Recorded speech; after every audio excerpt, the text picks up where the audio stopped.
In today's video, I'm going to teach you how to add a signature to a PDF using Microsoft Edge. This process is straightforward and only takes a few minutes. Whether you're using a desktop or a touchscreen device, these steps will help you seamlessly add your signature to any PDF document. Let's dive in. First, locate the PDF file you wish to sign.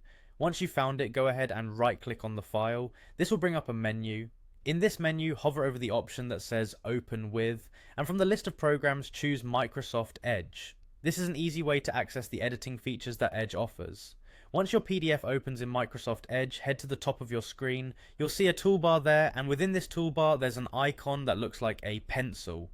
That's the Draw tool. Click on this pencil icon to enable drawing mode. This tool is what allows us to add a signature directly onto the PDF page. Next up, you'll want to select your pen color and thickness. Microsoft Edge gives you a variety of choices to personalize your signature, so feel free to select a color and thickness that you think makes your signature stand out, but is still professional. Now comes the important part, signing your name.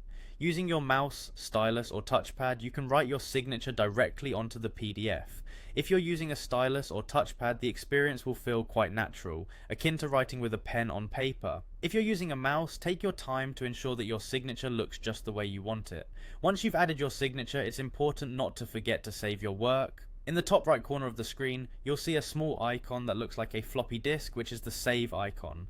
Click on this icon to bring up your saving options. Now you have a choice to make.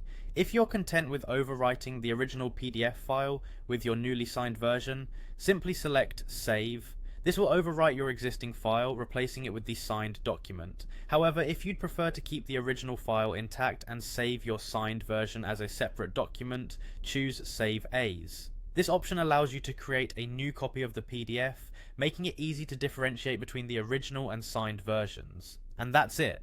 With these steps, you can effortlessly add your signature to any PDF using Microsoft Edge, whether you're signing a contract, filling out a form, or personalizing a document. Thank you for watching, and I hope you found this tutorial helpful. Catch you next time for more tips and tricks.